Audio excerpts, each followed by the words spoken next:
اللہ رب العزت قرآن مجید میں فرماتے ہیں وَمَا مِن دَابَّةٍ فِي الْأَرْضِ إِلَّا عَلَى اللَّهِ رِزْقُهَا، زمین میں جو بھی جاندار ہے اس کا رزق ہمارے ذمے ہے۔ اب رزق کا ذمہ اللہ نے لے لیا، اس کا مطلب ہے کہ رزق تو ہمیں ملے گا، تو ہم حلال کے پیچھے کیوں بھاگیں؟ ہمیں مفت میں بھی کوئی حرام دینا چاہے ہم نہیں لیں گے، کیونکہ حلال پہنچانے کا اللہ نے ذمہ لیا۔ ہم حلال کو تلاش کریں، وہ کہاں ہے، ہمیں مل کے رہے گا۔ جلد بازی میں ہم حرام میں ہاتھ ڈال دیتے ہیں، صبر کر لیں، یقین اور توکل کی زندگی گزاریں، جو ہمارے مقدر میں ہے ہمیں مل کے رہے گا۔ اللہ کی شان دیکھیں، انسان کا پیٹ تو 2 روٹی سے بھر جاتا ہے، جو جانور ٹنوں کے حساب سے روزانہ کھانا کھاتے ہیں اللہ تعالیٰ ان کو بھی روزی دے رہا ہے۔ ہاتھی کتنا کھاتا ہوگا؟ کلوز میں نہیں کھاتا، ٹنوں میں کھاتا۔ ویل مچھلی ٹنوں میں کھاتی ہوگی۔ ایک مرتبہ ایک ملک کے ایکویریم میں جانے کا موقع ملا تو وہاں انہوں نے ویل مچھلیاں بھی پالی ہوئی تھیں اور بہت انفارمیشن تھی۔ ایک جگہ لکھا ہوا تھا کہ بلو ویل جو ہے یہ اتنی بڑی ہوتی ہے کہ پر ڈے اس کا وزن 200 پاؤنڈ بڑھتا ہے۔ اب اس کو پڑھ کر مجھے تعجب ہوا، یا اللہ، وزن ہی ہم میں سے کسی موٹے بندے کا 200 پاؤنڈ ہوتا ہے اور مچھلی کا وزن روزانہ 200 پاؤنڈ بڑھتا ہے، یہ کھاتی کتنا ہوگی؟ تو میں نے ایک آدمی کو بلایا جو وہاں ڈیوٹی پہ متعین تھا۔ میں نے کہا اس کے لکھنے میں کوئی فرق تو نہیں پڑا کہ کوئی ڈیجٹ کی آگے پیچھے فرق لگ گیا؟ اس نے کہا نہیں سر، ہم نے احتیاط سے 200 لکھا ہے، وگرنہ بعض ویل مچھلیوں کا وزن مور دین 250 پاؤنڈ پر ڈے بڑھتا ہے۔ اور پتہ ہے کہ اس کا رزق کیا ہے؟ ذہن میں میرے بات آئی کہ یہ چھوٹی مچھلیاں کھاتی ہوگی اور جہاں ہوتی ہوگی قریب مچھلی کو زندہ نہیں رہنے دیتی ہوگی۔ انہوں نے کہا نہیں، مچھلی نہیں کھاتی۔ تو بھئی کیا کھاتی ہے؟ انہوں نے کہا جی کہ سمندر کے اندر چھوٹا چھوٹا بیکٹیریا، مائکرو آرگنزم اسے کہتے ہیں، وہ ڈیولپ ہو جاتا ہے، تو یہ پانی کو لیتی ہے اور اللہ نے اس کے جو گلچھڑے بنائے ہیں وہ فلٹر کی مانند ہیں، سکرینے ہیں، یہ ان میں سے فلٹر کر کے پانی کو نکال دیتی ہے۔ تو جیسے چائے کو چھانے تو چائے کا پانی تو نیچے گر گیا، پتی اوپر رہ گئی، اسی طرح پانی چلا جاتا ہے اور وہ چھوٹا چھوٹا بیکٹیریا وہ اس کی سکرین پہ بچ جاتا ہے، یہ اس بیکٹیریا کو کھاتی ہے اور وہ اتنا ہوتا ہے کہ ٹنوں کے حساب سے۔ تب سمجھ میں بات آئی، اللہ نے سمندر کے اندر پانی کو کلیننگ کرنے کے پلانٹ لگا دیے۔ اگر یہ ویل مچھلی نہ ہوتی تو یہ مائکرو آرگنزم اتنے بڑھ جاتے کہ مخلوق سمندر کی مر جاتی۔ اللہ نے پانی کے کلیننگ پلانٹ لگا دیے، اس کو اللہ ایسی روزی دے رہا ہے جو آنکھ سے نظر بھی نہیں آتی۔ اللہ تعالیٰ پرندوں کو بھی رزق دیتا ہے، لیکن مزے کی بات سنیں کہ پرندے خالی پیٹ گھر سے گھونسلے سے نکلتے ہیں، جب شام آتے ہیں تو ان کے پیٹ بھرے ہوتے ہیں۔ یہ انسان صبح ناشتہ کر کے پیٹ بھر کے گھر سے نکلتا ہے، شام آتا ہے تو بھوکا ہوتا ہے، آتے ہی کہتے جلدی کھانا لگاؤ۔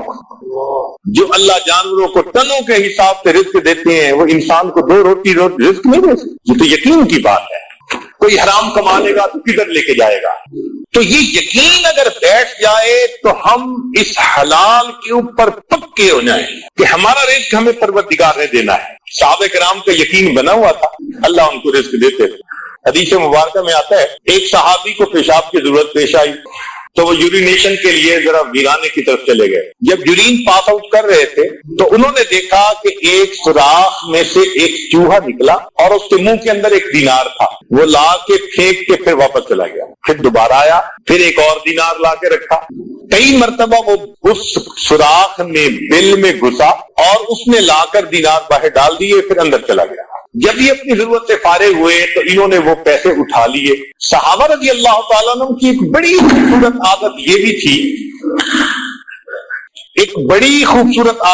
بھی تھی، کہ جب بھی کوئی نئی بات پیش آتی تو وہ نبی علیہ الصلوۃ والسلام سے ضرور پوچھا کرتے تھے۔ چنانچہ وہ صحابی نبی علیہ السلام کی خدمت میں حاضر ہوئے۔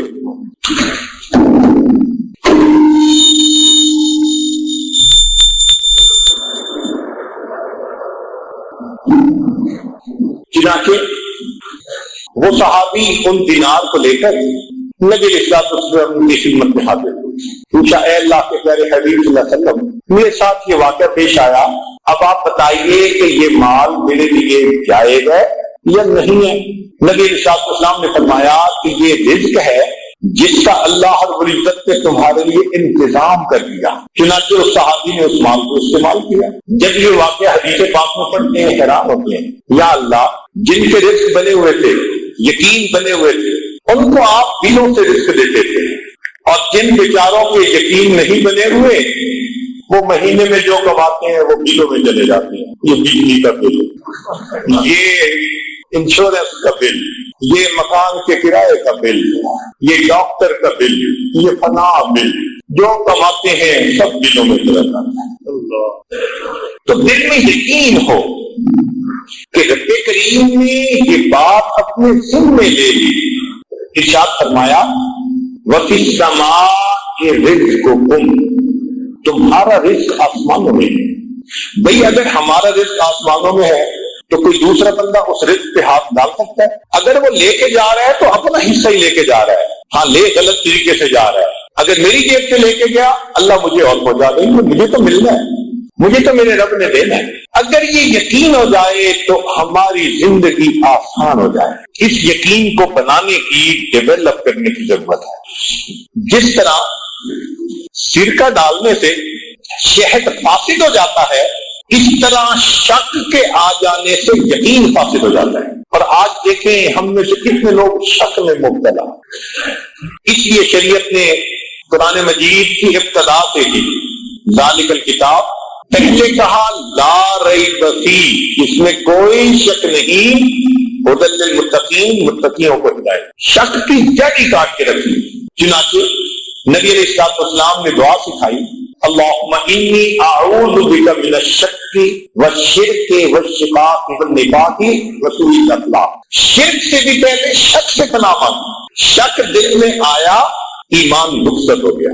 اس لیے شک سے بہت بچنے کی ضرورت ہے. آج کل یہ عامل قسم کے جو لوگ ہوتے ہیں نا، عملیات کرنے والے، یہ شک ڈال دیتے ہیں. لگتا ہے جی آپ کا کاروبار کسی نے باندھ دیا تو بس تمہیں نے باندھا ہوگا، تائی نے باندھا ہوگا، ہمسائی نے باندھا ہوگا.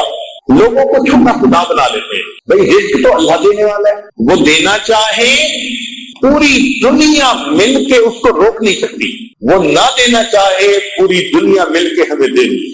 ہم اللہ پر یقین پکڑ ہیں، وہ اور بندے کو کنفیوز کر دیتے ہیں.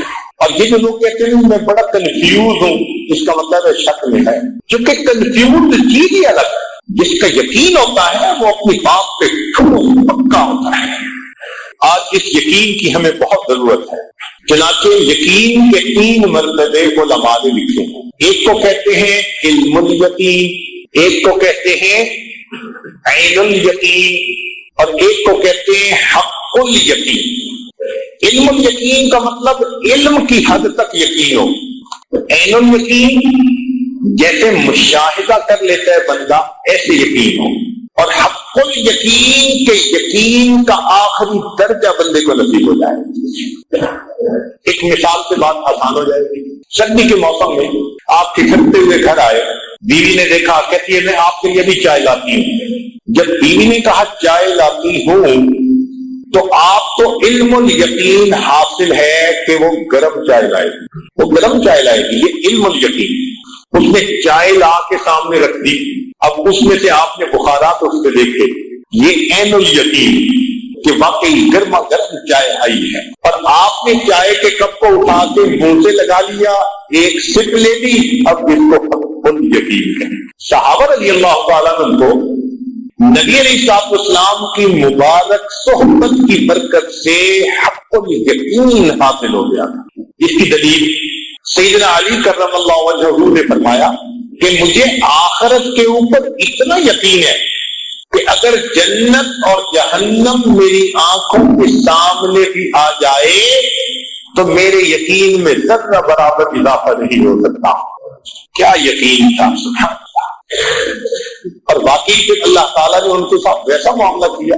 صحابہ رضی اللہ تعالیٰ عنہ اس کا بڑا خیال رکھتے تھے کہ بندے کی نگاہ ہر وقت اللہ کی ساتھ کر رہے. چنانچہ سیدنا عمر رضی اللہ تعالیٰ عنہ نے اپنے دور خلافت میں حضرت خالد بن ولید رضی اللہ عنہ کو پیغام بھیجا کہ آپ آج اپنے سپہ سالاری کے منصب سے معزول ہو گئے، اور جو پیغام لانے والے ہیں ابو عبیدہ بن جراح رضی اللہ تعالی، یہ آپ کی جگہ سپہ سالار ہوں گے۔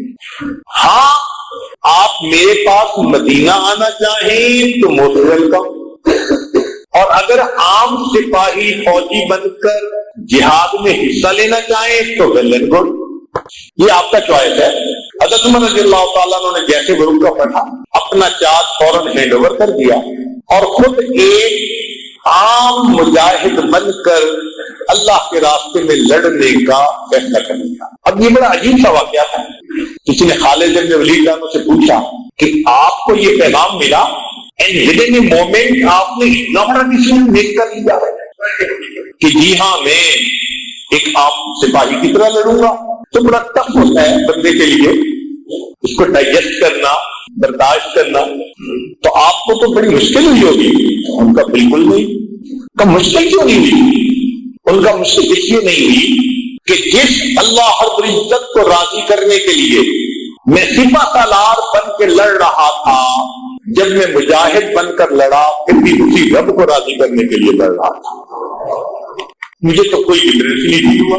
کسی نے عمر رضی اللہ تعالیٰ عنہ سے سوال کیا، ان کا حضرت آپ نے امت کو اتنے بڑے عظیم سپہ سالار سے محروم کر دیا، کوئی ایسی خاص ریزن بھی نظر نہیں آتی، مگر ان کا ٹیلنٹ، ان کا ایکسپیرینس، ان کا معاملہ فہمی، ان کا وژڈم، وہ تو ایک ایسٹ تھا نا امت کا۔ تو جب آپ نے ان کو اس منصب سے اتارا تو امت تو اس سے محروم ہو گئی۔ تو عمر رضی اللہ عنہ نے جواب دیا کہ ہاں، وجہ یہ تھی کہ خالد بن ولید جہاں جا رہے تھے فتح ہوتی تھی، لوگوں کے دل میں یہ بات آنے لگی تھی کہ خالد بن ولید جہاں جائیں گے فتح ہوگی، توجہ ادھر جانے لگی تھی۔ میں نے فوراً ان کی جگہ دوسرا سپہ سالار بنا دیا، فتح اب بھی ہوگی۔ میں نے امت کو ایک سپہ سالار سے تو محروم کر دیا، امت کی توجہ اللہ سے ہٹ جائے اس عمل سے ان کو روک دیا۔ توجہ اللہ کی طرف ہی رہی، اللہ کی مدد سے فتح ہو رہی ہے۔ بندے تو اسباب ہیں، تو صحابہ رضی اللہ تعالیٰ عنہ کی اس پر توجہ رہتی تھی کہ نظر سبب کی بجائے مسبب الاسباب پہ ہونی چاہیے، اللہ کی ذات پہ ہونی چاہیے۔ چنانچہ ایسے کرنے سے کہ انسان اعمال کے اوپر پکا ہوتا ہے۔ صحابہ رضی اللہ عنہ ایک مہم پر گئے، قلعہ فتح نہیں ہو رہا، سپہ سالار نے خط لکھا کہ جی دشواری پیش آ رہی ہے، ہم اپنا ٹارگٹ اچیو نہیں کر پا رہے۔ آج کے دور کا کوئی بندہ ہوتا تو وہ کچھ ٹرپس اور بھیج دیتا کہ تم تھوڑے ہو اور زیادہ ہو جاؤ، تمہیں اسلحے کی ضرورت ہے، میں اور بھیج دیتا ہوں، مگر نہیں۔ عمر رضی اللہ عنہ کا یقین بنا ہوا تھا، انہوں نے چند صحابہ کو بھیجا اور خط لکھا، ان کی زندگی نبی علیہ السلام کے بالکل سنت طریقے اوپر ہے، تم اپنی زندگیوں کا کمپیریزن کرو، کہیں نہ کہیں تم کسی چیز کو اگنور کر رہے ہو جس کی وجہ سے اللہ کی مدد رکی ہوئی ہے۔ تو نظر اعمال پر گئی اور واقعی وہی ہوا کہ انہوں نے جب دیکھا تو چونکہ میدان جنگ کی حالت تھی تو مسواک کا اہتمام نہ رہا تھا، کرتے تھے مگر جیسے پابندی ہونی چاہیے وہ نہیں۔ ان کو فیل ہوا، ریئلائز کیا، انہوں نے مسواک کی پابندی کرنی شروع کر دی۔ اللہ نے اس عمل پر ان صحابہ کو فتح عطا فرمائی۔ تو نظر مادی چیزوں پر نہیں تھی، نظر اعمال پر تھی کہ اعمال پر مدد اللہ کی اترتی ہے، اعمال کی وجہ سے اللہ کی مدد رکتی ہے۔ آج ہم اعمال کو دیکھتے ہی ہم سمجھتے ہیں خامد سمجھتے ہیں بیوی نے پریشان کر رکھا ہے، بیوی سمجھتی ہے خامد نے پریشان کر رکھا ہے، ماں باپ سمجھتے ہیں اولاد نے پریشان کر رکھا ہے، اولاد سمجھ رہی ہے ماں باپ نے ناک میں دم کر دیا ہے، پڑوسی کہتے ہیں پڑوسی نے پریشان کر دیا ہے، محکوم کہتے ہیں حاکم نے تنگ کر دیا، حاکم کہتے ہیں محکوموں نے تنگ کر دیا۔ اور حقیقت میں اگر دیکھیں تو ہمیں ہمارے نفس نے تنگ کر رکھا ہے۔ ہمارا کوئی دشمن نہیں ہے، ہمارا نفس دشمن ہے، شیطان دشمن ہے۔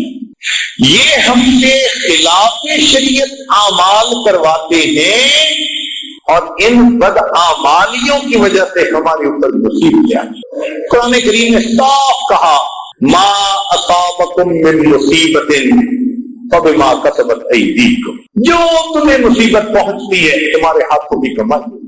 آج ہم اپنے اعمال ٹھیک کر لیں، اللہ رب العزت ابھی ہمارے احوال کو ٹھیک کروا دے۔ جب کہا میں نے کہ یا اللہ تو میرا حال دے، جب کہا میں نے کہ یا اللہ تو میرا حال دے، حکم آیا میرے بندے نامہ اعمال دے۔ ہم لوگ کو دیکھو نا کر کیا ہے، ہماری تمام پریشانیوں کی بنیادی وجہ ہمارے نفس کی خرابی، ہمارے اپنے ہاتھوں سے کیے ہوئے گناہ۔ اگر ہم ان کو چھوڑ دیں اللہ رب العزت کی آج مدد اتر سکتی ہے ہمارے۔ اب صحابہ رضی اللہ عنہم کا جیسے یقین بنا، امت کے علماء اولیاء کا بھی یقین بنا ہوا۔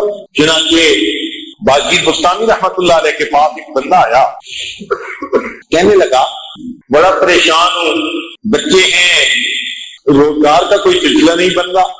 تو انہوں نے کہا کہ اچھا گھر جاؤ، جس کا رزق اللہ کے ذمے ہے اس کو رہنے دو، اور جس کا تمہارے ذمے ہے اس کو گھر سے نکال دو۔ کہنے لگا کہ رزق تو سب کا اللہ کے ذمے۔ کہنے لگے تم پریشان کیوں ہوتے ہو؟ تم کام میں ہاتھ ڈالو، قدم اٹھاؤ، محنت کرو، ہاتھ باندھ کے بیٹھے نہ رہو۔ تمہارے لیے قدم اٹھانا لازم ہے۔ جب تم قدم اٹھاؤ گے، جو پروردگار نے لکھا وہ مقدر میں تمہیں مل کرے گا۔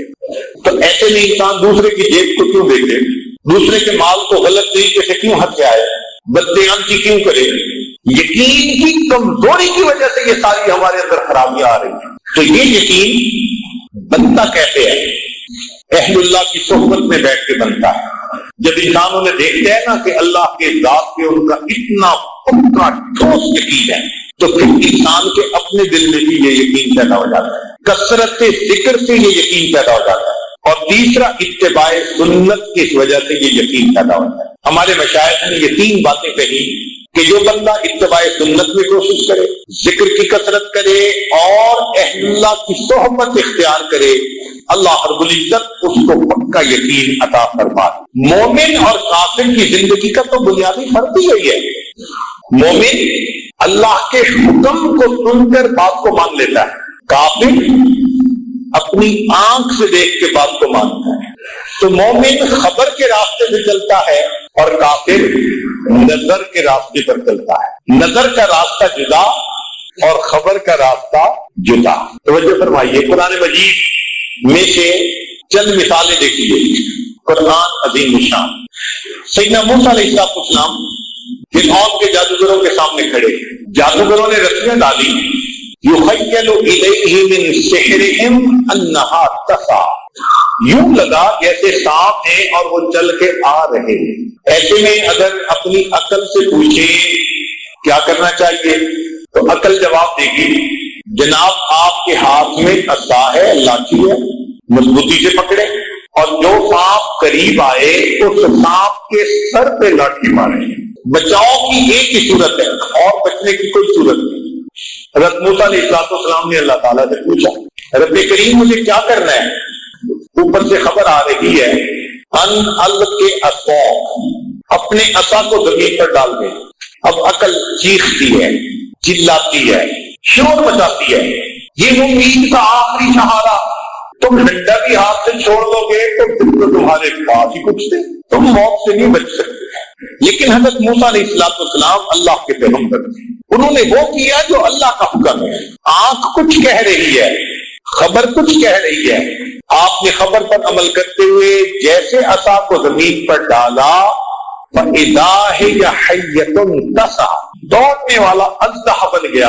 اس اژدہا نے ان تمام سانپوں کو کھا لیا اور اللہ رب العزت نے اپنے نبی علیہ السلام کو سرخرو فرما دیا۔ تو کامیابی خبر کے اوپر ملی۔ حضرت موسیٰ علیہ السلام اپنی قوم کو لے کر دریا کے کنارے پر، آگے جانے کا راستہ نہیں، اتنے میں فرعون بھی اپنے لاؤ لشکر کو لے کر پیچھے سے پہنچ گیا۔ جب فرعون کو آتے دیکھا قال اصحاب موسیٰ انا لمدرکون، کہا موسیٰ علیہ السلام کے صحابہ نے اب تو ہم دھر لیے گئے، اب بچنے کی کوئی صورت نہیں۔ تو ایک یقین بھری آواز اٹھی، موسیٰ علیہ السلام نے فرمایا کلا، ہرگز نہیں، ان معی ربی سیہدین، میرا پروردگار میرے ساتھ ہے، ضرور میری رہنمائی فرمائے گا۔ اب ایسے وقت میں عقل سے پوچھے کیا کرنا چاہیے؟ عقل کہے گی تمہارے پاس تو ہتھیار بھی نہیں، ایک ڈنڈا ہے، اور پھر آگے پانی کا دریا اور پیچھے انسانوں کا دریا، تم سینڈوچ بن گئے درمیان میں، نکلنے کی صورت کوئی نہیں، مقابلہ ہی کرنا پڑے گا۔ کیسے کریں؟ اس ڈنڈے سے مقابلہ کرو۔ کیا کروں کہ جب فرعون آئے تو بس اس سے لڑنا، کوشش کرنا کہ اسے مارو۔ حضرت موسیٰ علیہ السلام اللہ تعالیٰ کی طرف متوجہ ہوتے ہیں، پروردگار عالم مجھے کیا کرنا ہے؟ اوپر سے خبر آتی ہے ان اضرب بعصاک البحر، پانی پہ ڈنڈا ماریے۔ عقل چیختی ہے، چلاتی ہے، شور مچاتی ہے، پانی پہ لاٹھی مارنے سے کیا بن جائے گا؟ مارنا ہے تو صبر کرو، فرعون کے سر پہ لاٹھی مارو۔ لیکن حضرت موسیٰ علیہ السلام اللہ کے حکم پر عمل کرتے ہیں، جیسے ہی لاٹھی ماری اللہ رب العزت نے دریا میں 12 راستے بنا دیے اور موسیٰ علیہ السلام کی قوم کو ان میں سے چرخرو فرمائی۔ تو کامیابی خبر کے راستے پر ملی، نظر کے راستے پر نہیں۔ حضرت موسیٰ علیہ السلام اپنی قوم کو لے کے ایک وادی میں پہنچے جہاں کئی سال رہے، وہاں پانی کی شارٹیج تھی، لوگ آگے حضرت پینے کو پانی چاہیے، جینے کو پانی چاہیے، بھئی پانی کیسے انتظام کریں؟ عقل استعمال کریے، پوچھیے عقل سے کیا کروں؟ عقل کہے گی کہ تمہارے پاس لاٹھی ہے نا، تم اس سے آہستہ آہستہ زمین کو کھودو، احتیاط کرنا لاٹھی ٹوٹنے نہ پائے، اگر ٹوٹ گئی تو امید کا آخری سہارا یہ بھی ختم۔ ایسے میں حضرت موسیٰ علیہ السلام نے اللہ رب العزت کی طرف توجہ کی، پروردگار عالم مجھے کیا کرنا ہے؟ فرمایا ان اضرب بعصاک الحجر، اس لاٹھی کو پتھر پہ مارو۔ اب یہ سن کے عقل پھر چیختی ہے، شور بجاتی ہے، لاجک پیش کرتی ہے، کہتی ہے دیکھو پتھر پہ لاٹھی مارو گے تو ٹکڑے ہو جائیں گے، پھر بیڑا کھودنے کی آپشن بھی نہیں رہے گی، یہ حرکت کبھی نہ کرنا۔ لیکن حضرت موسیٰ علیہ السلام نے عقل کی بات نہیں سنی۔ کس کی بات سنی؟ اللہ رب العزت کی بات کو سنی۔ آپ نے عصا کو پتھر پر دے مارا، اللہ رب العزت نے پتھر سے پانی کے چشمے کو جاری فرمایا۔ تو معلوم ہوا کہ مومن کی کامیابی اسباب پر نظر رکھ کر چلنے میں نہیں ہے، اللہ کے حکموں پر، خبر پر یقین کر کے چلنے میں کامیابی۔ اسی لیے کافر کو ہمیشہ اپنی طاقت پہ بھروسہ ہوتا ہے، مومن کو ہمیشہ اپنے رب کی رحمت پہ بھروسہ ہوتا ہے۔ آج اس یقین کے بنانے کی ضرورت ہے۔ یہ ہمارا یقین کیوں کمزور ہوا؟ حالات کی وجہ سے۔ ہم ارد گرد اسباب کے ساتھ زندگی گزارتے لوگوں کو دیکھتے ہیں تو ہمارا بھی یقین ویسے ہی بن جاتا ہے۔ اسی لیے ہمارے بھائی کہتے ہیں نا کہ اللہ کے راستے میں نکلو یقین بنے گا، کیونکہ گھر سے انسان نکلتا ہے، نیک ماحول میں رہتا ہے تو پھر اس کا یقین مضبوط ہوتا ہے، 100% پکی بات۔ قرآن عظیم الشان میں سے اس کی ایک مثال، امید ہے دل کے کانوں سے آپ سنیں گے، توجہ فرمائیے۔ بی بی مریم اللہ کی نیک بندی بیت المقدس کے اندر اعتکاف کی حالت میں ہے، اللہ کی عبادت میں زندگی گزار رہی ہے۔ حضرت زکریا علیہ السلام ان کے کفیل ہیں، سرپرست ہیں۔ ایک مرتبہ زکریا علیہ السلام کو کسی کام میں وقت زیادہ لگ گیا، فیلنگ یہ تھی کہ پیچھے کھانے پینے کی چیزیں شاید ختم ہو گئی ہوں گی، تو حضرت زکریا علیہ السلام ذرا جلدی آئے۔ کلما دخل علیہا زکریا المحراب وجد عندہا رزقا، جب زکریا علیہ السلام محراب میں داخل ہوئے دیکھا کہ بی بی مریم کے پاس تو بے موسم کے پھل رزق موجود ہے۔ قال یا مریم انا لک ھذا، چونکہ خلاف معمول بات تھی تو پوچھا مریم نے کہاں سے آیا؟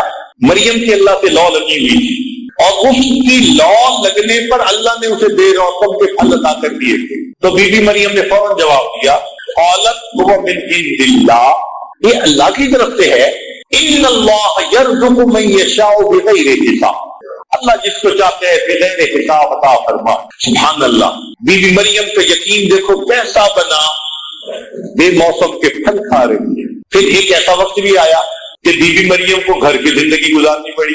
اب گھر میں جب انسان دوسروں کے ساتھ رہتا ہے تو ماحول کا اثر ہوتا ہے، چنانچہ ایک مرتبہ بی بی مریم نے نہانے کا ارادہ کیا۔ اللہ تعالیٰ قرآن عظیم الشان میں ارشاد فرماتے ہیں وَاذْكُرْ فِي الْكِتَابِ مریم إذ انتبذت من أهلها مكانا شرقيا فاتخذت من دونهم حجابا، پردہ ڈال دیا، فارسلنا الیہا روحنا، اللہ تعالیٰ فرماتے ہیں ہم نے جبریل علیہ السلام کو بھیجا، فتمثل لہا بشرا سویا، ایک بھرپور مرد نوجوان کی شکل میں جبریل علیہ السلام سامنے آ گئے۔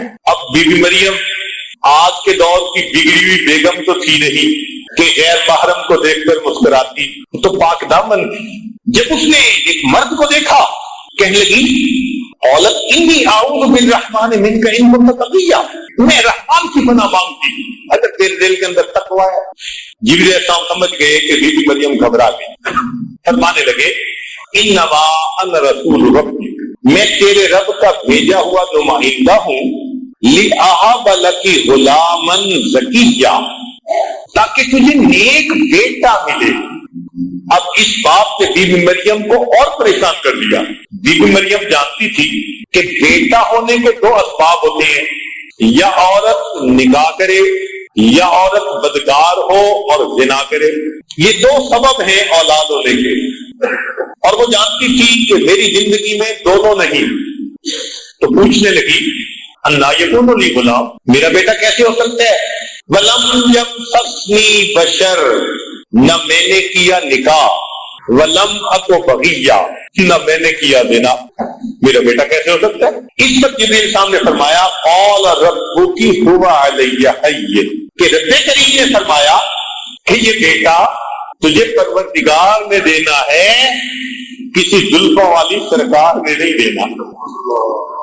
اب وہ بھی مریم جو بے موسم کے پھل کھاتی تھی، اب وہ بھی اسباب کے تحت سوچنے لگ گئی ہے کہ میرا بچہ کیسے ہوتا ہے۔ یہ حالات کا اثر ہوتا ہے بندے کے اوپر۔ ہم چونکہ روز وہی گھر، وہی دفتر، وہی فیکٹری، وہی بزنس، ہمارا بھی اسباب ہی کے اوپر ذہن چلا جاتا ہے۔ اب اپنے یقین کو مضبوط کرنے کے لیے ہمیں وقتاً فوقتاً نکلنا چاہیے، اللہ کے راستے میں نکلے، اہل اللہ کی صحبت میں جائیں، تاکہ ہمارا یقین فریش ہو جائے۔ یوں سمجھے کہ جیسے سیل فون کی بیٹری یوز کرنے سے ختم ہوتی جاتی ہے تو کچھ عرصے کے بعد چارجر سے لگانی پڑتی ہے، یہ یقین کا معاملہ بھی ایسا، تھوڑا عرصہ انسان اسی اسباب کی دنیا میں رہے تو سوچ بھی ویسی۔ تو اس کو ریفریش کرنے کے لیے، اس کو ریچارج کرنے کے لیے نیک محفلوں میں، چاہے وہ کسی اللہ والے کی ہو یا چاہے اللہ کے راستے میں نکل کے نیک محفلوں میں، مسجدوں میں وقت گزارے، تو یقین بنتا ہے۔ یہ کام ہم میں سے ہر ایک کو کرنا ہے، یہ نہیں کہ ہم نہیں کریں گے تو یقین بنا رہے گا، یقین نہیں بنتا۔ اور یہ عجیب بات ہے کہ اگر انسان کا یقین بن جائے تو اللہ تعالیٰ عزت ان نقشوں سے نکال دیتے ہیں جو بے عزتی کے ہوتے ہیں، ناکامی کے نقشوں میں سے کامیابی نکال دیتے ہیں۔ یقین بنا ہوا یہ انسان پہ منحصر ہے۔ اصول کیا ہے؟ اصول شریعت نے یہ بتا دیا، حدیث قدسی نبی علیہ السلام نے فرمایا انا عند ظن عبدی بی، میں بندے کے ساتھ اس کے گمان کے مطابق معاملہ کرتا ہوں۔ تو جب اللہ سے نیک گمان، پکا یقین، تو اللہ ویسا معاملہ کر دیتے ہیں، اور جب ادھر ادھر نظر ہوتی ہے تو معاملہ بھی ویسے۔ اب طلباء کے لیے ایک علمی نکتہ کہ اگر اللہ پہ یقین پکا ہوگا تو جو ذلت کا سبب ہوگا اسی کو اللہ عزت کا سبب بنائے گا، جو غم ملنے کا سبب ہوگا اللہ اسی کو ہمارے لیے خوشی کا سبب بنا دے۔ یہ میرے مولا کا دستور ہے۔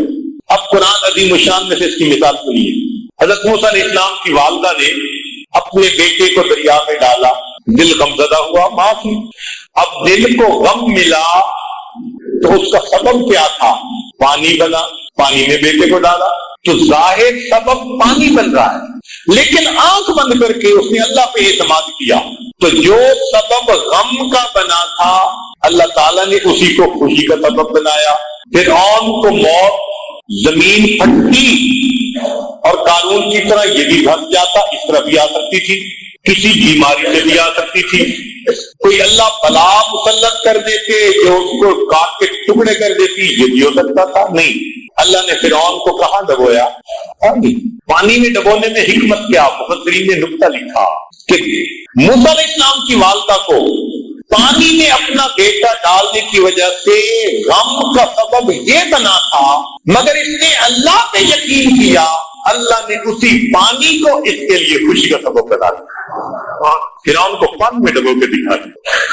ایک دوسری مثال، سیدنا یعقوب علیہ السلام کے پاس بیٹے آئے، وَجَاءُوا أَبَاهُمْ عِشَاءً يَبْكُونَ، روتے دھوتے مکر کرونا، کہنے لگے جی کہ ہمارے بھائی یوسف کو وَأَكَلَهُ الذِّئْبُ، بھیڑیے نے کھا دیا۔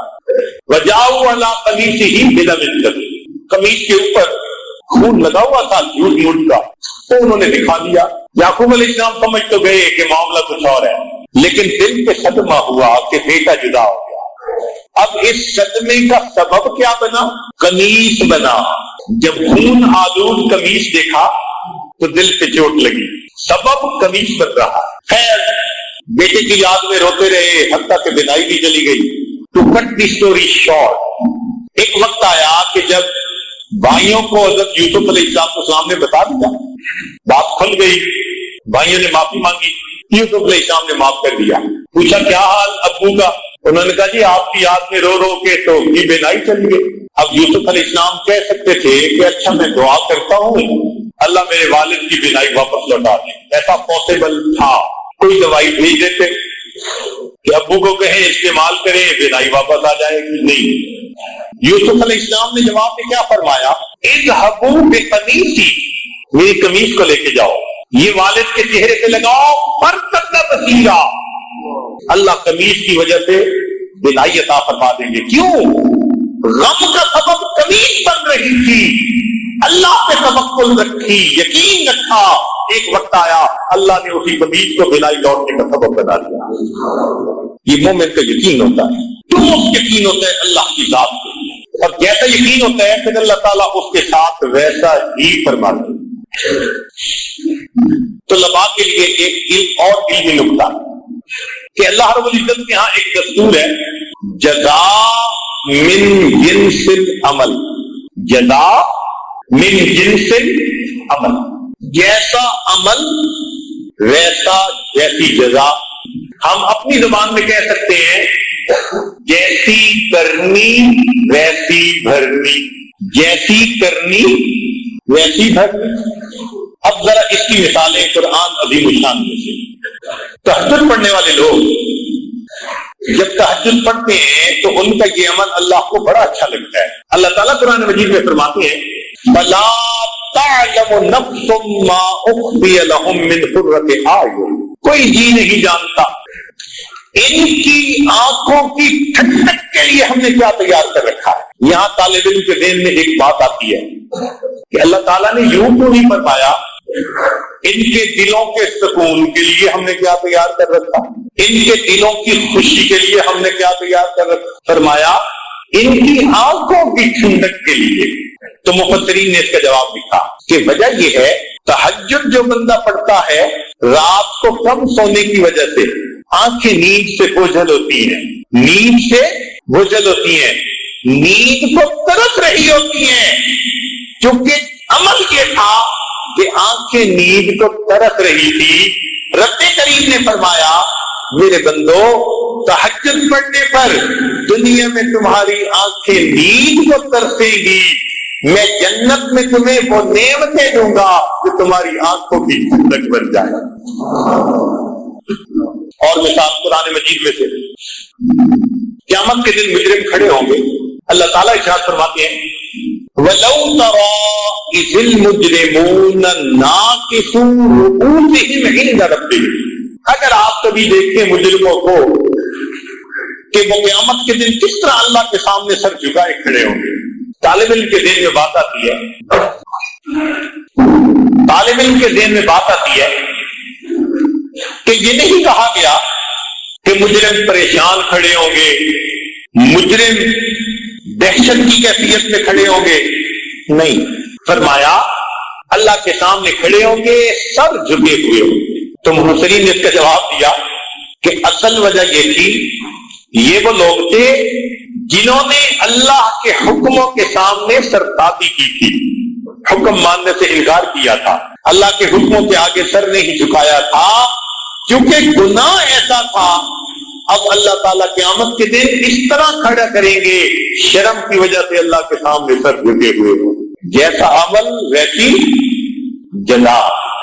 اور مثال دیکھیے قرآن مجید میں یہود کا تذکرہ ہے کہ اللہ رب العزت نے ان کو فرمایا قُلْنَا لَهُمْ كُونُوا قِرَدَةً خَاسِئِينَ، وہ جو پھٹکارے ہوئے بندر. اللہ نے قوم یہود کی شکلوں کو مسخ کر دیا. اب یہاں طالب علم سوچتا ہے کہ بھائی ان پر کوئی اور عذاب آ جاتا، زمین میں ان کو اتار دیا جاتا، آسمان سے کڑک ان کے اوپر آتی اور ان کو ختم کر دیا جاتا. مگر نہیں، اللہ تعالیٰ نے ان کو جان سے نہیں مارا، شکلیں مسخ کر. مفسرین نے جواب دیا کہ اصل وجہ یہ تھی، حکم ملا تھا کہ تم ہفتہ کے دن مچھلیاں مت پکڑو، اور وہ ہفتہ کے دن آتی بہت تھی. تو انہوں نے ہیلا کیا، چھوٹے چھوٹے پانی کے پونڈ بنا دیے اور ہفتے کے دن دریا کی مچھلیاں وہاں پہنچا دیتے تھے اور باقی دنوں میں پکڑ لیتے تھے. اب اپنے ذوق میں انہوں نے عقل مندی دکھائی، مگر حکم خدا کو تو مسخ کیا نا. کیونکہ انہوں نے حکم خداوندی کو مسخ کیا تھا، اللہ تعالیٰ نے عذاب بھی دیا، جواب نے ان کی شکلوں کو مسخ کروا دیا. جیسی کرنی ویسی جزاء من جنس العمل. ایک اور عجیب مثال قرآن مجید میں حضرت یوسف علیہ السلام پر بہتان لگا. زلیخا نے ان پر بہتان لگایا کہ انہوں نے مجھے برائی کی طرف دعوت دی، اور اس کے جواب میں ایک بچے نے گواہی دی، وَشَهِدَ شَاهِدٌ مِّنْ أَهْلِهَا، اور اس نے چند لفظوں میں بات سمیٹی کہ قمیص آگے سے پھٹا تو یوسف علیہ السلام کا قصور، قمیص پیچھے سے پھٹا تو زلیخا کا قصور. دو لفظی بات کر کے کام سمیٹ دیا، پتہ چل گیا کہ قصور کس کا تھا. اب ذرا توجہ فرمائی، بی بی مریم پر بھی بہتان لگا، مگر بی بی مریم کی گواہی کس نے دی؟ ان کے بیٹے نے، حضرت عیسیٰ علیہ السلام نے. اور گواہی ایسے تو نہیں دی کہ دو لفظوں میں گواہی دی ہو. حضرت عیسیٰ علیہ السلام نے تو آگے سے لمبا بیان شروع کر دیا، ایسے لگتا ہے تقریر ہی شروع کر دی. تو مفسرین نے فرق لکھا کہ وہاں بہتان لگانے والی ایک عورت تھی، گواہ نے دو فکروں میں بات سمیٹ دی. یہاں بہتان لگانے والی پوری قوم تھی.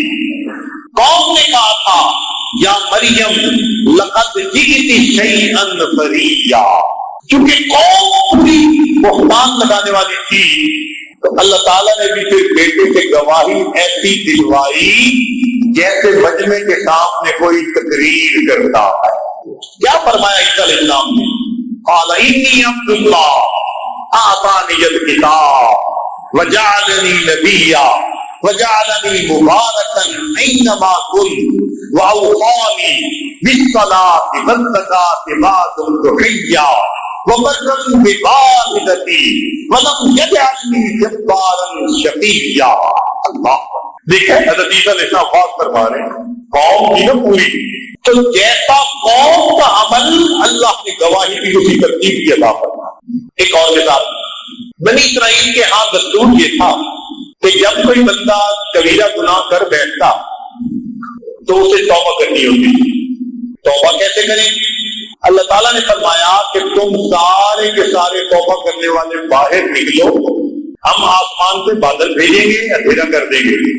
فَاقْتُلُوا أَنفُسَكُمْ، تم اپنے جسم پر چھریاں چلاؤ، خون نکال کے دکھاؤ، تب تمہاری توبہ کو قبول کریں گے.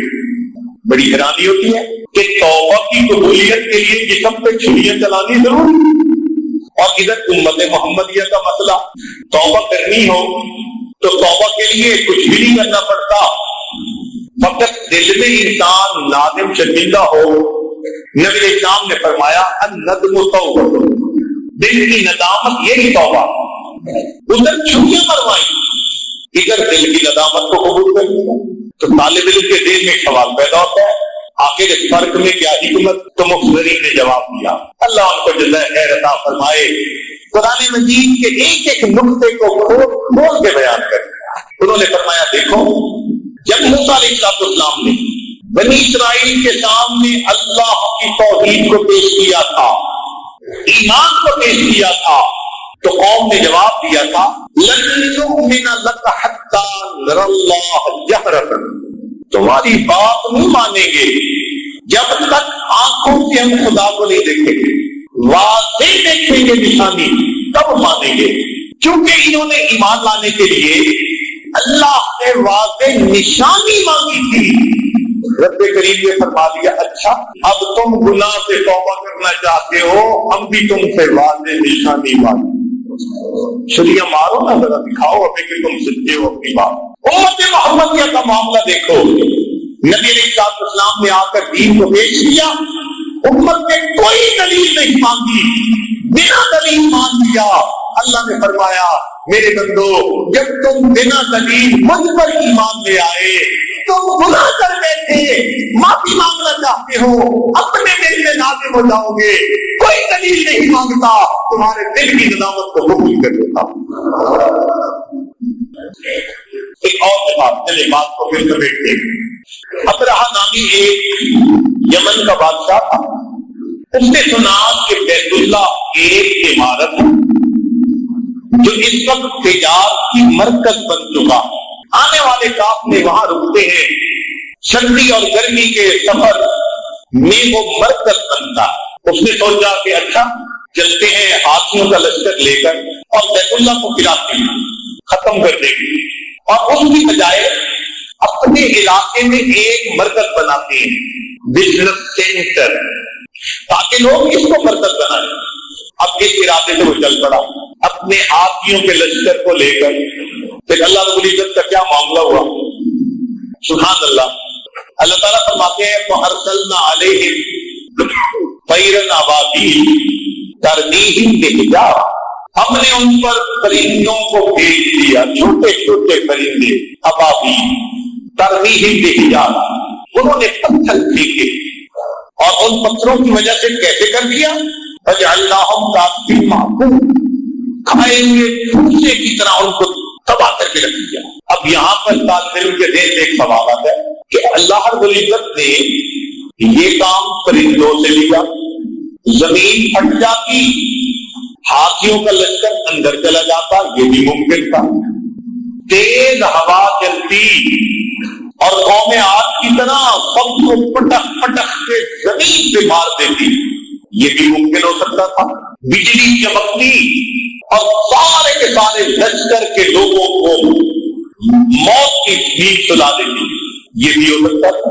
اللہ تعالیٰ نے ان میں سے کچھ ہو دیا، کیا فرمایا فَأَرْسَلْنَا عَلَيْهِمْ طَيْرًا أَبَابِيلَ، چھوٹے چھوٹے پرندے بھیجے، ان پرندوں نے پتھر پھینکے اور انہوں نے ان کو کھائے ہوئے بھوسے کی طرح بنا دیا۔ اب اس کا مفسرین نے عجیب جواب لکھا، بعد میں تو جواب یہ لکھا اور وہ بڑا صحیح جواب ہے کہ ابرہہ جانوروں میں سے بڑے مضبوط جانور کو لے کر آیا تھا اللہ کا گھر گرانے کے لیے، تو اللہ نے جانداروں میں سے ایک نازک سی جان چڑیا اس کو مقابلے میں لائے کہ اچھا تمہارے اتنے مضبوط جانوروں کو ہم اتنے نازک جان پرندے سے مروا کے دکھا دیں۔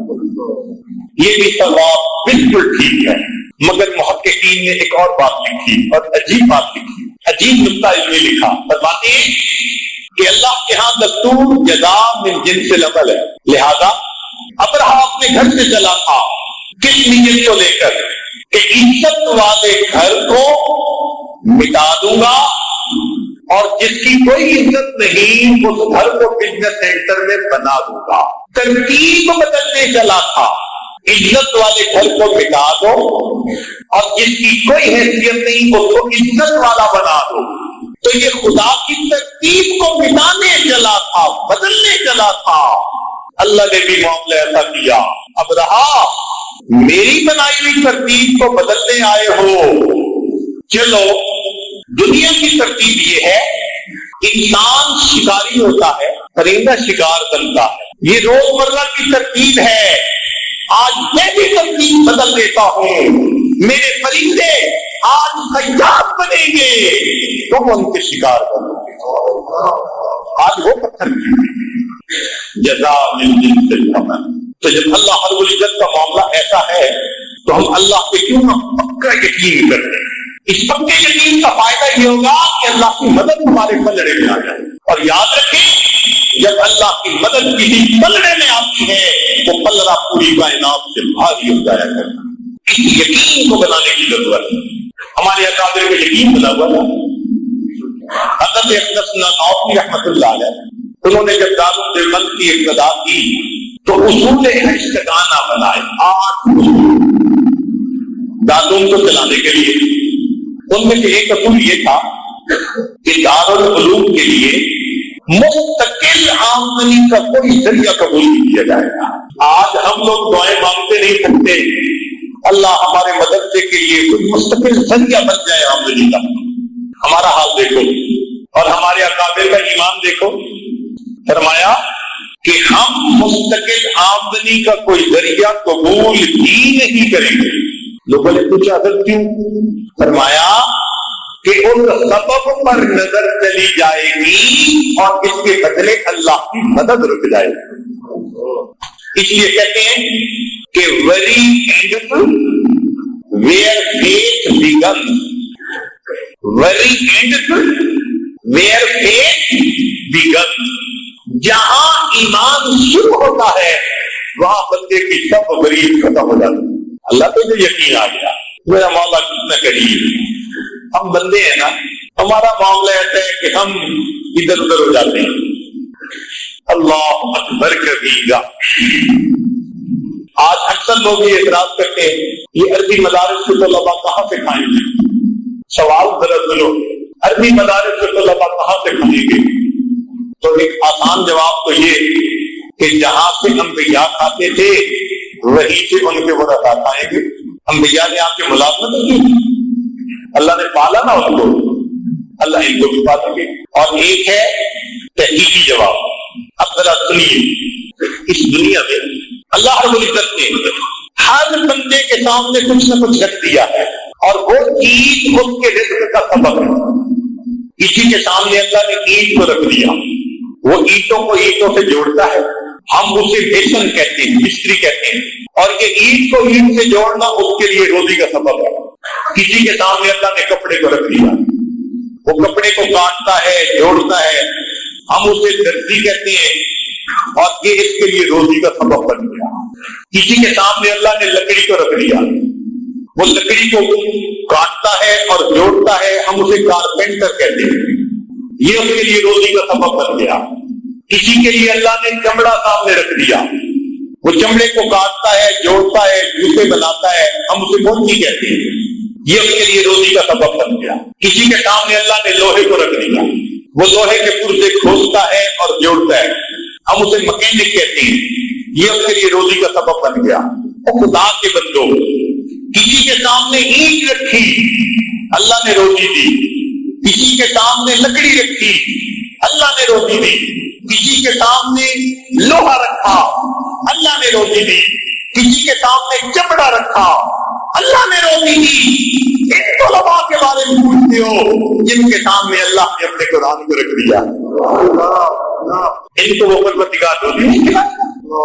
بتوں سے تجھ کو امیدیں, خدا سے نہ امیدی, بتوں سے تجھ کو امیدیں, خدا سے نہ امیدی.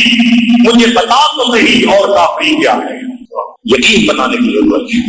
اللہ رب العزت ہمیں اپنی ذات کے اوپر پکا, اپنے وعدوں پر پکا یقین عطا فرمائے. اب آخر میں قرآن مجید سے ایک مثال دے کے بات کو مکمل کرتا ہوں. سیدنا موسیٰ علیہ السلام کی والدہ حکم خدا ہوا, اللہ تعالیٰ فرماتے ہیں وَأَوْحَيْنَا إِلَىٰ أُمِّ مُوسَىٰ أَنْ أَرْضِعِيهِ, ہم نے موسیٰ علیہ السلام کی والدہ کو وحی کی کہ تم اپنے بچے کو دودھ پلا. فَإِذَا خِفْتِ عَلَيْهِ, اور اگر تمہیں اس پہ ڈر آئے, خوف ہو کہ فرعون کے سپاہی فوجی پکڑ کے نہ لے جائیں, قتل نہ کر دیں, فَأَلْقِيهِ فِي الْيَمِّ, اس کو پانی میں ڈال دیں. پھر ہوگا کیا؟ اللہ فرماتی ہے یا خود ہو عدو اللی و عدو اللہ, اس کو وہ پکڑے گا جو میرا بھی دشمن اس کا بھی دشمن. یا اللہ یہ بچہ دشمن کے ہاتھ میں جائے گا؟ فرمایا ہاں. ولا تخافی ولا تحزنی، خوف نہ کھانا گھبرانا بھی نہیں. ہم اسے تمہاری طرف لوٹائیں گے. وجاعلوہ من المرسلین، ہم اسے رسولوں میں سے بنائیں گے. اب موسیٰ علیہ السلام کی والدہ عورت تھی، اور ماں اپنے بچے کے بارے میں کتنی سینسیٹیو ہوتی ہے، اس سے امتحان. مگر اس عورت کو اللہ کی بات پہ یقین تھا. اس نے اپنے بچے کو ایک بکسے میں ڈالا اور بکسے کو پانی میں ڈالا. عقل سے کہہ رہی ہے تیرا بچہ گیا، اس لیے کہ اگر تم بکسے کے اندر سوراخ بناؤ ہوا جانے کے لیے تو ان سوراخوں میں سے پانی جائے گا، بچہ ڈوب کے مر جائے گا. اور اگر اس کو واٹر ٹائٹ بناؤ تو بچہ دم گھٹ کے مر جائے گا. لہذا بچہ تمہارا نہیں بچتا. اب ماں تو عقل یہ کہہ رہی ہے، اور بچے کے بارے میں ماں کتنی سینسیٹیو ہوتی ہے. سبحان جائیں، قربان جائیں اس ماں کے یقین پر جو دیکھتے بھاگتے ہوئے اپنے ہاتھوں سے اپنے بچے کو پانی میں ڈال دیا. واپس آ گئی. یہ بچہ تیرتا ہوا ایک ایسی جگہ پہنچا جہاں فرعون اپنی بیوی کے ساتھ چہل قدمی کر رہا تھا. اس کے گرد 800 غلاموں کا گھیرا تھا. ان میں سے کوئی ایک اس بکسے کو پکڑ کر لایا. اس نے کہا کھولو. اللہ تعالیٰ فرماتے ہیں اے میرے پیارے موسیٰ علیہ السلام وَأَلْقَيْتُ عَلَيْكَ مَحَبَّةً مِّنِّي، ہم نے آپ کے چہرے پر محبت کی تجلی کو ڈال دیا تھا. چنانچہ جب بکسا آیا تو فرعون کی بیوی آسیہ نے کہا کھولو. جب کھولا تو خوبصورت بچہ. بیوی کی نظر پڑی، کہنے لگی لا تقتلوہ، اسے قتل نہیں کرنا. عسیٰ ان ینفعنا او نتخذہ ولدا، ہم اس سے نفع اٹھائیں گے، اسے اپنا بیٹا بنائیں. اب وہ فرعون جو ہزاروں بچوں کو ذبح کروا چکا تھا، بیوی کی اس بات کے اوپر کہتے ہیں جی بہت اچھا. ہوم گورنمنٹ کی پاور دیکھو کتنی ہوتی ہے. عورتیں کہتی ہیں جی خامد بات نہیں مانتے. ارے قرآن پڑھو، بڑے بڑے فرعون بیویوں کی بات مانتے رہے. بیوی نے کہا نہیں قتل کرنا. کہتے جی بہت اچھا، جیسے کہہ رہی ہو ایسے کریں گے. اب اس بچے کو گھر لے کے گئے. اس زمانے میں جگتے کا دودھ نہیں ہوتا تھا، عورتیں دودھ پلاتی تھی. اللہ تعالیٰ فرماتے ہیں وَحَرَّمْنَا عَلَيْهِ مَرَاضِعَ مِنْ قَبْلُ، ہم نے آپ کے اوپر ان کے اوپر عورتوں کا دودھ حرام کر دیا تھا. جو دودھ پلانے والی آتی بچہ دودھ نہیں پیتا. دوسری آئی، تیسری آئی، ساری رات یہی سلسلہ رہا. فرعون بڑا پریشان کہ بچہ دودھ نہیں پی رہا، بچہ روتا ہے. اور پھر محبت تو ایسی ہوتی ہے نا کہ بچے کے رونے پہ ماں باپ روتی ہے اور بچے کے ہنسنے پہ ماں باپ ہنستے ہیں. دل اٹک گیا تھا، پریشان. صبح اس نے کہا کہ بھائی جتنی عورتیں دودھ پلانے والی ہیں سب کو لائیں، ٹرائی کرو کس کا دودھ سون کر جائے. اور ادھر حضرت موسیٰ علیہ السلام کی والدہ کا کیا معاملہ، ساری رات بچے سے جدا. اللہ فرماتے ہیں وَأَصْبَحَ فُؤَادُ أُمِّ مُوسَىٰ فَارِغًا، اور موسیٰ علیہ السلام کی والدہ نے صبح کی بڑے بھاری دل کے ساتھ، دکھی دل کے ساتھ ان قادت لتبدی بھی لولا ان ربطنا علی قلبہا. اللہ فرماتے ہیں اگر ہم اس کے دل پہ گرہ نہ لگا دیتے وہ رو پڑتی اور رات کھو بیٹھتی، لوگوں کو پتہ چل جاتا اس کا بیٹا ہے. ہم نے دل کو تسلی دے دی، روئی نہیں. بیٹی کو کہا کہ بیٹی جاؤ بھائی کی خبر لاؤ. لوگ موسیٰ علیہ السلام کی بہن بھاگتی گئی، چھوٹی عمر کی. چنانچہ جب بھاگتی گئی تو اس نے محل میں جا کے ایک عجیب منظر دیکھا. وہ کیا تھا؟ عورتیں دودھ پلانے کے لیے آ رہی ہیں اور بھائی دودھ نہیں پیتا. اس نے موقع دیکھا، فرعون کو کہا هل ادلکم علی اہل بیت یکفلونہ وهم لہ ناصحون، میں تمہیں ایسے گھر والوں کے بارے میں بتاؤں جو اس کی کفالت بھی اچھی کریں گے اور ان کے بڑے خیر خواہ ہوں گے. مفسرین نے لکھا کہ فرعون کو کھٹکی تو صحیح بات. اس نے بچی کو پکڑ کے کہا تم کیوں کہہ رہی ہو وہ بڑے ان کے خیر خواہ ہوں گے؟ وہ بھی موسیٰ علیہ السلام کی بہن تھی. کہنے لگے کہ ہم آپ کی رعایا ہیں ہم آپ کے ساتھ خیر خائی نہیں کریں گے تو کون کرے گا؟ کہنے لگے ہاں بات تو ٹھیک ہے، اچھا لے آؤ جس کو. موسیٰ علیہ السلام کی بہن آ گئی، امی چلو بڑا اچھا موقع ہے. موسیٰ علیہ السلام کی والدہ آئی، اس نے بچے کو فیڈ دینی شروع کی، بچے نے دودھ پینا شروع کر دیا، تو حرام مچ گیا. اور ایک عورت کا دودھ اس بچے نے پی لیا. فرعون رات کا جاگا ہوا تھا، خدائی کا دعویٰ کرنے والا بدبخت نیند سے پریشان تھا. جب اسے اطلاع ملی ہے کہ بچے نے ایک عورت کا دودھ پی لیا، کہتے بہت اچھا، میں تو سوؤں گا، اس عورت کو جانے نہیں دینا. اب موسیٰ علیہ السلام کی والدہ وہاں، وہ 3 دن وہاں رہی. 3 دن کے بعد اس نے کہا کہ بھائی بات سنو، اپنا گھونسلہ اپنا کچا ہو یا پکا، مجھے تو اپنا گھر اچھا لگتا ہے، اس لیے مجھے گھر جانے دو. فرعون کہنے لگا اچھا سنو، تم گھر جانا چاہتی ہو تو اکیلی نہ جاؤ، بچے کو ساتھ لے کے جاؤ، اور تمہاری تنخواہ ہم تمہیں گھر پہنچا دیں گے، اپنے گھر میں اس کا خیال رکھنا. اللہ تعالیٰ عجیب الفاظ سے فرماتے ہیں فرددناہ الی امہ، ہم نے اس بچے کو لوٹایا اپنی ماں کے ساتھ. کیوں؟ کئی تقر عینھا، تاکہ اس کی آنکھیں ٹھنڈی ہو، ولا تحزن، اور وہ غمزدہ نہ ہو، ولتعلم، اور وہ جان لے ان وعد اللہ حق، اللہ کے وعدے سچے ہیں، ولکن اکثرهم لا یعلمون، اکثر لوگ اس بات کو نہیں جانتے. میرے پروردگار کے وعدے کیسے سچے ہیں؟ تو کم از کم ہم ایک عورت جیسا نہیں بنا دیں، یا عورت سے ہی یہ گزرے، مرد ہیں کچھ عقل کے ناخن لے، اللہ کی ذات پر اپنے یقین کو مضبوط سے عظمت کر دے. آج کی عورتیں حضرت موسیٰ علیہ السلام کی والدہ جیسا یقین پیدا کر دیں کہ یہ کبھی اپنے خامن کو رشوت نہیں لینے دیں گی، اپنے خامن کو سود کا کاروبار نہیں کرنے دیں گی، زکات اپنے وقت پہ ادا کریں گے، کیونکہ اللہ کے وعدوں پر یقین ہوگا. اللہ تعالیٰ ہمیں اپنے وعدوں پر پکا یقین عطا فرمائے، اور دنیا میں اور آخرت میں اللہ تعالیٰ ہمیں ضرور فرمائے، کامیاب فرما دے. وآخر دعوانا الحمد للہ رب العالمین. ایک کتاب پڑھانے ہیں، تھوڑی دیر امام سے بیٹھے رہیے. محمد سمیر صدیق صاحب، آپ ہیں دشمن کے والد کی وکیل احمد صاحب، سبحان اللہ، نام بھی وکیل. آپ دلہن کے وکیل ہیں ماشاء اللہ، اور باقی گواہ ہے، وکیل کی اجازت کی گواہ. ٹھیک. الحمد للہ نحمده ونستعینه ونستغفره ونؤمن به ونتوکل علیہ ونعوذ باللہ من شرور انفسنا ومن سیئات اعمالنا، من يهده الله فلا مضل له ومن يضلل فلا هادي له، ونشهد ان لا إله إلا الله وحده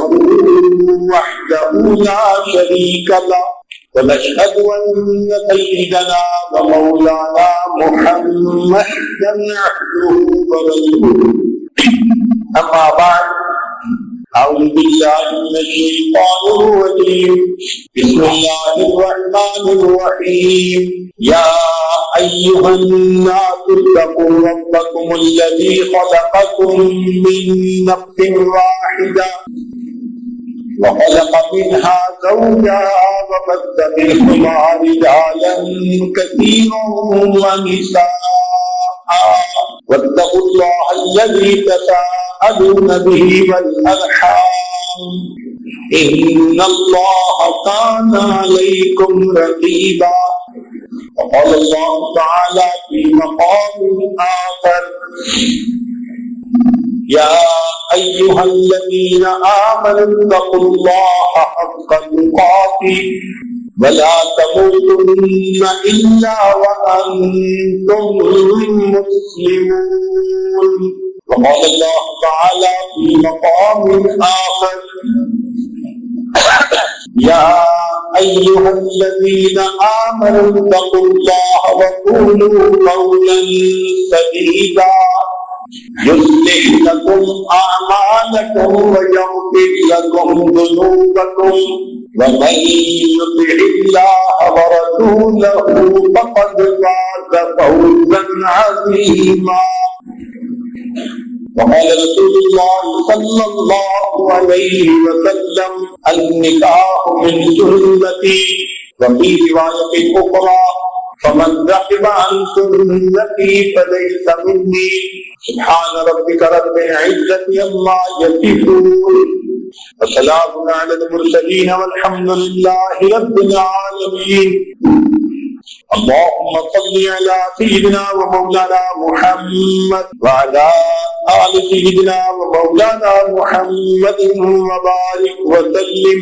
وکیل صاحب کیا آپ نے مسلمان حمیدہ انعام جو بیٹی ہیں محمد سلیم صاحب کی، ان کو محمد بہیم صدیق جو بیٹے ہیں حافظ صدیق صاحب کے، ان کے نکاح میں بنی الحق میں 50,000 روپیہ بصورت زیور معجل دیا جائے گا؟ وہ مطابق شریعت محمدی سامنے شریک ماہوں کے ان کے نکاح کو پیش کیا.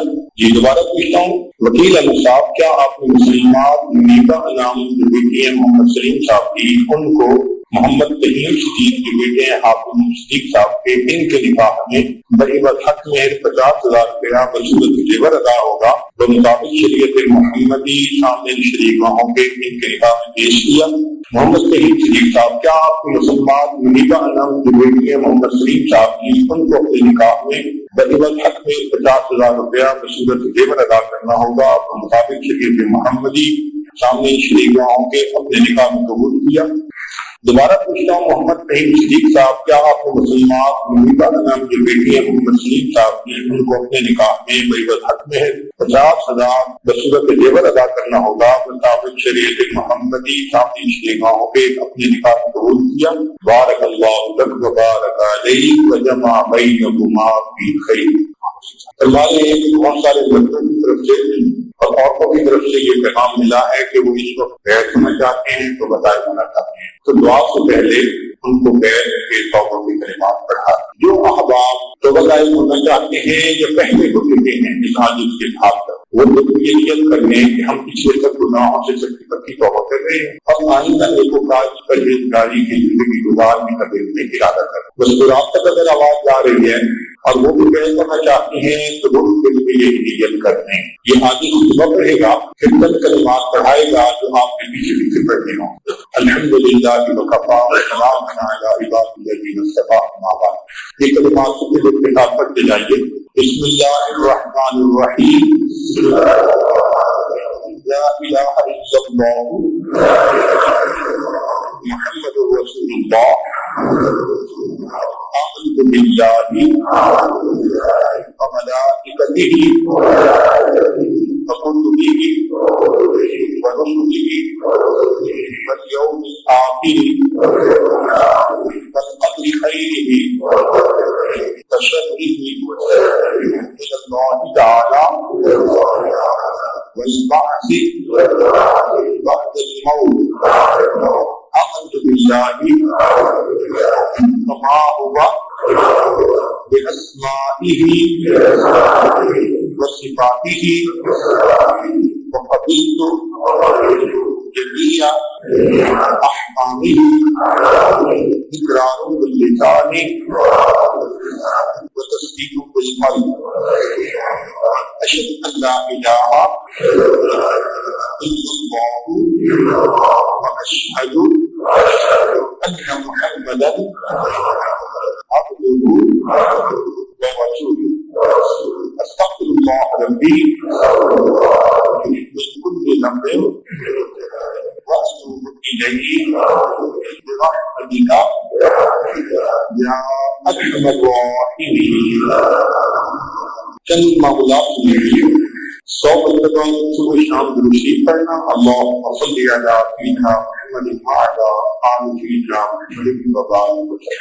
100 مرتبہ استغفار پڑھنا. استغفر اللہ ربی من کل ذنب واتوب الیہ. قرآن مجید کی تلاوت کرنا. ایک پارہ ہو تو بہت اچھا ہونا. ہر بارہ میں چلتے پھرتے لیتے بیٹھے اللہ عز و جل کا دھیان رکھنا. دست بقا دل بیار، ہاتھ کام کام کاج میں مشغول اور دل اللہ تعالیٰ کی یاد رکھنی. اور پانچویں بات ذکر قلبی مراقبہ روزانہ کرنا. طریقہ کار یہ ہے جب صبح شام نماز پڑھ کر بیٹھے ہیں تو تھوڑی دیر کے لیے ساری دنیا کے خیالات سے ہٹ کٹ جائیں اور اللہ رب العزت کی یاد میں ڈوب جائیں. یہ سوچیں اللہ رب العزت کی رحمت آ رہی ہے, میرے دل میں سما رہی ہے, دل کی ظلمت اور سیاہی دور ہو رہی ہے اور میرا دل اللہ اللہ اللہ یہ میرا دل بول رہا ہے.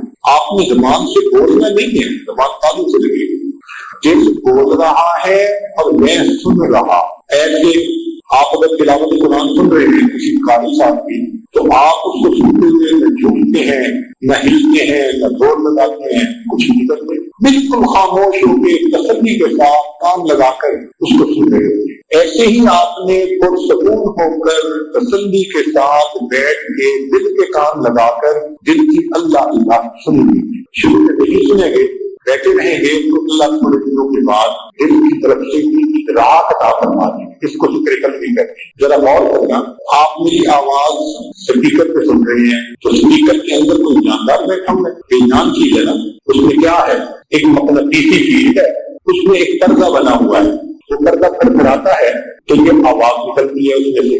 اگر بے جان مادی چیز کے کھڑکھڑانے سے اللہ اپنے بندے کی آواز نکال دیتے ہیں تو کسی کے جاندار دل کے گڑ گڑانے سے اللہ اپنی آواز نہیں, جو محنت کرتے ہیں وہ سنتے ہیں اللہ کی آواز. یہ ذکر قلبی احادیث سے مطابق قرآن مجید سے بھی ثابت ہے. حضرت مفتی محمد شفیع رحمۃ اللہ علیہ مفتی اعظم پاکستان وہ اپنی تفسیر میں لکھتے ہیں کہ وقت رب کا نفس تذرع وخیفہ, کہ تذرع وخیفہ کے الفاظ سے قرآن مجید سے ذکر قلبی کا ثبوت مل رہا ہے. اور احادیث تو حضرت شیخ رضی صاحب نے فضائل ذکر میں بہت ساری, تو آپ اس کو کریے اور اس کی کیفیت دیکھیے کیا بنے. اللہ تعالیٰ ہمیں بیدار دل بنا, دل بیدار ہو جائے تو پھر زندگی گزارنے کا مزہ آتا ہے. اب تھوڑی دیر کے لیے اس کی مشقت کیجیے. دعا سے پہلے طریقہ یہ ہے کہ آنکھوں کو بند کر لیں, سب کو جھکا دیں, دنیا اور جو کچھ دنیا میں ہے اس سے ہٹ کر کے اللہ رب العزت کی یاد میں آنکھوں کو بند کر لیجیے اور آپ کو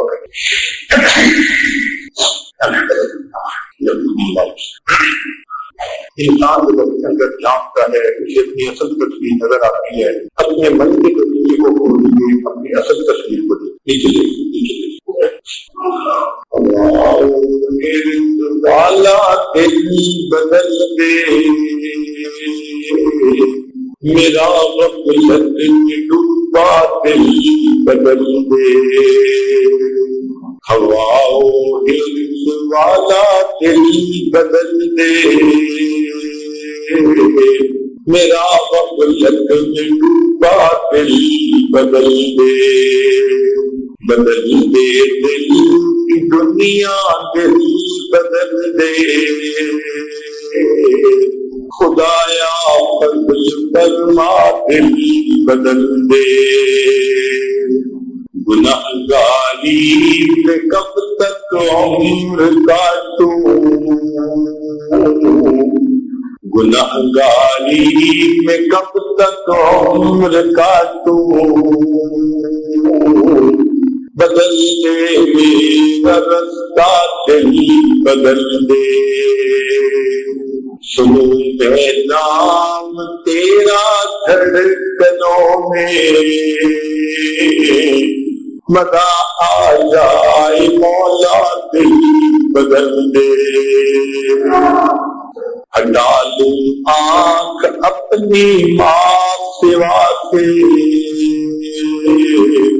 جیوں میں تیری خاطر دل بدل دے, یہ کیسا دل ہے سینے الہی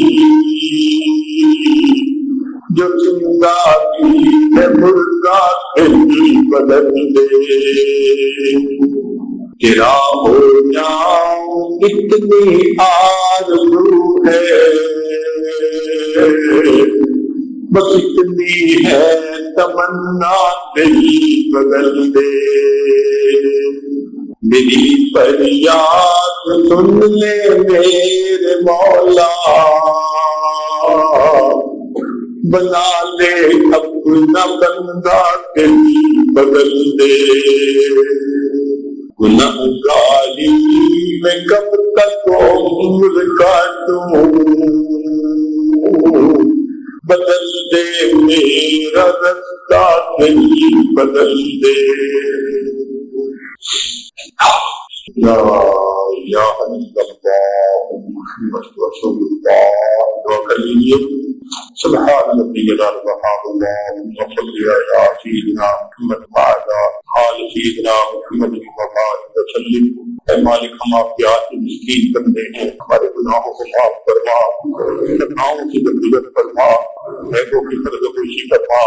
اللہ ہمیں اپنی ذات کا کامل یقین عطا فرما، میرے مولا ہمیں شک سے محفوظ فرما، شرک سے محفوظ فرما، کفر سے محفوظ فرما، بدعات سے محفوظ فرما۔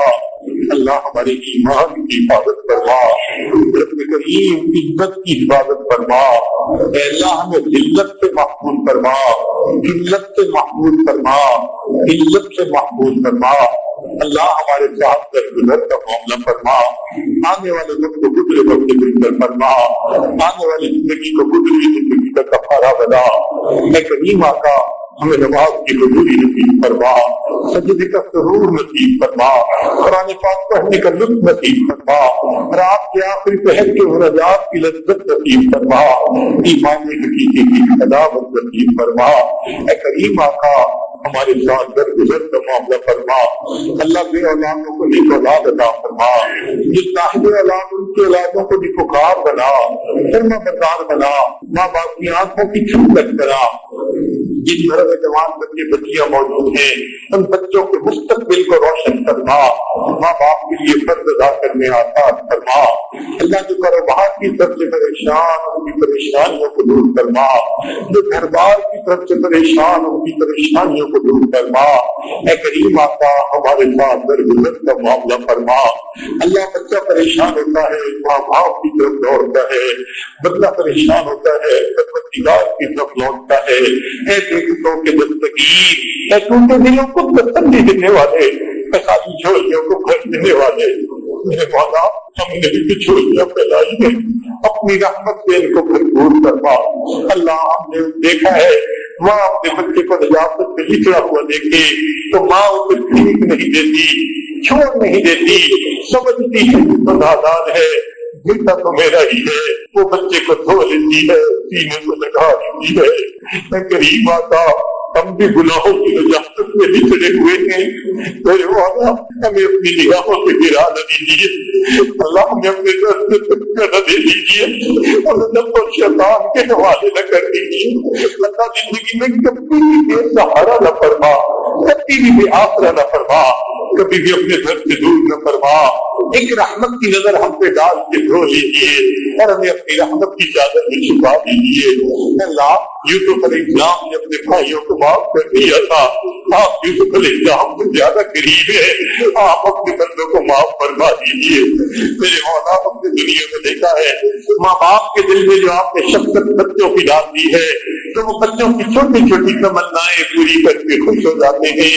اللہ آپ بھی ہماری ان دعاؤں کو پورا کر کے ہمیں خوش فرما دیجیے، میرے مولا مہربانی کر دیجیے، رب کریم رحمت کا معاملہ فرما دیجیے۔ اے اللہ ہمارے ساتھ درگزر کا معاملہ فرمائیے۔ اے اللہ آپ ہی نے تو ارشاد فرمایا ہے وَأَمَّا السَّائِلَ فَلَا تَنْهَرْ، اور سوالی کو انکار نہ کرو، کھڑکی نہ دو۔ جب ہم دونوں کو حکم ہے ہم سوالی کو انکار نہ کریں، اے مولا ہم بھی تو آپ کے در کے سوالی ہیں، اللہ آپ کی انکار نہ فرمائیے، اے اللہ آپ کی انکار نہ فرمائیے۔ اے اللہ ہم یہ بات اچھی طرح جانتے ہیں، جو آپ کے در سے خالی ہوتا ہے وہی بدبخت ہوتا ہے، وہی شقی ہوتا ہے۔ اے اللہ آپ کے در سے خالی نہیں جانا چاہتے، رحمت فرما دیجیے۔ کریم آقا، آپ کو اس وقت تک منانا ضروری ہے جب تک کہ آپ راضی نہیں ہو جاتے۔ اے اللہ راضی ہو جائیے، راضی ہو جائیے، اے کریم راضی ہو جائیے، اے اللہ راضی ہو جائیے، یا اللہ راضی ہو جائیے، اے منان راضی ہو جائیے۔ اللہ جس طرح ایک اپاہج عیاندار سخی کے دروازے پہ جاتا ہے اور بڑی امید سے دروازہ کھٹکھٹاتا ہے، اگر یہ دروازہ کھل گیا میرے بچوں کا فاتحہ ختم ہو جائے گا۔ اللہ اس عیاندار اپاہج سے ہم زیادہ محتاج ہیں اور آپ دنیا کے سفی سے زیادہ سفی ہیں، آج آپ کا دروازہ کٹکھٹا رہے ہیں۔ میرے مولا ہم جانتے ہیں یہ دروازہ کھل گیا، نیک بختی آ جائے گی، نیکی دل میں آ جائے گی، اللہ رحمت کا دروازہ کھول دیجیے، ایسا در در کے ٹھنڈے پانی سے بچا دیجیے، رحمت کا معاملہ فرما دیجیے، دوستی کے رنگ میں دشمنی کرنے والوں سے محفوظ فرما لیجیے۔ اے اللہ ہمارے ملک کی حفاظت فرما، جس مقصد کے لیے یہ حاصل کیا گیا اس مقصد کو پورا کرنے کی توفیق عطا فرما، اس کو دین کا قلعہ بنا دیجیے، عمل کا گہوارہ بنا دیجیے، اسے نبی علیہ السلام کی سنتوں کا مرکز بنا دیجیے۔ اے اللہ ہمارے تینوں حرم کی حفاظت فرما، مدارس عربیہ کی حفاظت فرما، دعوت و تبلیغ کے کام کی حفاظت فرما، جہاں اللہ اللہ ہوتی ہے ان خانقاہوں کی حفاظت فرما، اقامت دین کی کوششوں کی حفاظت فرما۔ پوری دنیا میں جہاں بھی مسلمان پریشان ہیں اللہ سب کی پریشانیوں کو دور فرما۔ اے کریم آقا، ایک مرتبہ قبیلہ طے کی عورت نبی علیہ السلام کے سامنے ننگے سر آ گئی تھی، تو محبوب نے اپنی چادر سے اس کے سر کو ڈھانپ دیا تھا۔ اللہ آج آپ کے محبوب کی امت اقوام عالم کے سامنے ننگے سر کھڑی ہے، اللہ امت کا سر ڈھانپ لیجیے، اللہ امت کا سر ڈھانپ لیجیے، اے میرے مولا امت کا سر ڈھانپ لیجیے، اللہ امت کا سر ڈھانپ لیجیے، مہربانی فرما دیجیے، اے اللہ رحمت کا معاملہ کر دیجیے، کریم آقا مہربانی کا معاملہ فرما دیجیے۔ اے اللہ اپنے دنیا داروں کو دیکھا ہے، اگر کسی گھر کی عورتیں چل کے آ جائے قتل کے مقدمے معاف کر دیتے ہیں، اور آپ کی ندیاں آپ کے در پر چل کر آئی بیٹھی ہے، یہ اپنے دل کے غم کس کو سنائے، دل کے غم کس کو کہیں، آپ دلوں کے بھید جاننے والے ہیں، اللہ ان کے اچھے ہاتھوں کو قبول کر دیجیے، ان کی مرادیں پوری کر دیجیے، رب کریم نعمتوں کے ساتھ واپس لوٹا دیجیے، میرے مولا مہربانی کا معاملہ فرما۔ اللہ کوئی بندہ مندر سے نکل کے جہنم میں چلا جائے ان میں کیا افسوس ہے، افسوس تو ان پہ ہے مسجد میں آیا پھر توبہ قبول نہ ہوئی اور مسجد سے نکال کے آپ نے اس کو جہنم میں ڈال دیا، پھر مولا آپ کے گھر سے نکل کے نہیں جہنم جانا چاہتے، توبہ قبول کر لیجیے، سچی توبہ کی توفیق دے دیجیے۔ اے اللہ جیسے آپ چاہتے ہیں ہمیں ویسا بننے کی توفیق عطا فرما دیجیے، اے اللہ جس طرح آپ خوش ہوتے ہیں ہمیں ویسا بنا دیجیے، اللہ ہم پر رحمت کی نظر فرمائیے، اے اللہ معصیت کی ذلت سے محفوظ فرما، ہمیں طاعت کی عزت نصیب فرما، ہمارے ہاتھ گناہ کے لیے اٹھنا چاہے اٹھتے ہاتھوں کو واپس فرما، قدم بڑھنا چاہے بڑھتے قدموں کو واپس لوٹا، پیشانی کے بالوں کو پکڑ کر اللہ میں نیکی کرنے کی توفیق عطا فرما۔ جن دوست احباب نے مردوں نے عورتوں نے خط کے ذریعے فون کے ذریعے پیغاموں کے ذریعے دعاؤں کے لیے کہا یا کہنا چاہتے تھے نہیں کہہ سکے، آنا چاہتے تھے نہیں آ سکے، اے اللہ ان سب کو ان دعاؤں میں شامل فرما، ہمارے والدین عزیز اقارب مشائخ جو پہنچ چکے ان کی مغفرت فرما، جن کی آپ نے مغفرت کر دی اور ان کے اعلیٰ درجات عطا فرما، اس مسجد کے نمازیوں پر خصوصی رحمت نازل فرما، اہل محلہ پر خصوصی رحمت نازل فرما، پروردگار عالم ہماری ان دعاؤں کو اپنی رحمت سے قبول فرما۔ اے اللہ ایام حج ہے قریب، اپنی رحمت سے جو بندے حج کے لیے جانے والے ہیں وہ کیسے خوش نصیب ہیں، احرام باندھ کے چلیں گے، لبیک اللہم لبیک پڑھیں گے، وہی خلاف کعبہ کو پکڑ کے دعائیں مانگے گا، وہی مقام ابراہیم سے نفلیں پڑھے گا۔ اللہ ہمیں بھی ان کو شاد میں شامل فرما دیجیے، ہمیں بھی بار بار اپنے گھر کا دیدار عطا فرما، اپنے حبیب صلی اللہ علیہ وسلم کے در کی حاضری نصیب فرما۔ ربنا تقبل منا انك انت السميع العليم وتب علينا انك انت التواب الرحيم صلى الله تعالى على حبيبه